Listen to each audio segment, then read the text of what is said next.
நம்ம வீடுகளில் ஃபங்க்ஷன்னா நம்ம வீட்டிலேருந்து தாம்பூலத்தட்டு எடுத்துகிட்டு போவோம்ல, நானும் அதே மாதிரி தான் எடுத்துகிட்டு போவேன். எடுத்துகிட்டு போகிறதுக்கு முன்னாடியே இந்த மாதிரி நெயில் பாலிஷில் ரவுண்டு போடுவேன், இல்லாட்டி வந்து விஜி அப்படின்னு இனிஷியல் போட்டு எடுத்துகிட்டு போவேன். எப்படித்தானோ தெரியல, அது அழிஞ்சிரும், தட்டு மாறிடும். அது மட்டும் இல்லாமல் நம்ம ஒரு டிஃபன் பாக்ஸில் யாருக்காவது வந்து சாப்பாடு கொடுத்து விட்டுருப்போம், ரிலேட்டிவ்ஸ்க்கோ இல்லை தெரிஞ்சவங்களுக்கோ. அவங்க வீட்டுக்கு போனதுக்கப்புறம் அது அவங்களோட பாத்திரத்தோட பாத்திரமாக மிக்ஸ் ஆயிரும். அதுக்கப்புறம் இது என்னோடய பாத்திரம் அப்படின்னு சொல்லி நான் யாருக்கிட்டையும் ஆர்கியூ பண்ணி வாங்குறதுக்கு எனக்கு ரொம்ப சங்கடமாக இருக்கும். எனக்கு கல்யாணத்தப்போ என் பாத்திரத்தில் எதுலேயுமே வந்து பேர் போட்டு கொடுக்கல, அதனால தான் இவ்வளோ கன்ஃபியூஷன். சரின்னு மீஷோவில் இந்த பெண்ணை நான் ஆர்டர் போட்டு வாங்கியிருந்தேன்.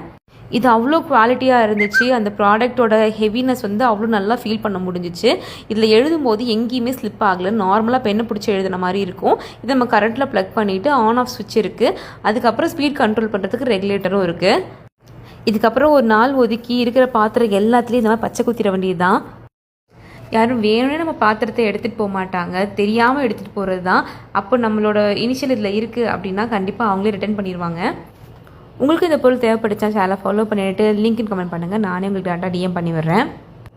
இது இதில் மட்டும் கிடையாது, குட்டீஸ் கொடுக்குற லஞ்ச் பாக்ஸ், வாட்டர் கேன், அந்த மாதிரி முக்கியமான பொருட்களில் கூட நீங்கள் இந்த மாதிரி என்கார் பண்ணி அனுப்பிவிடலாம்.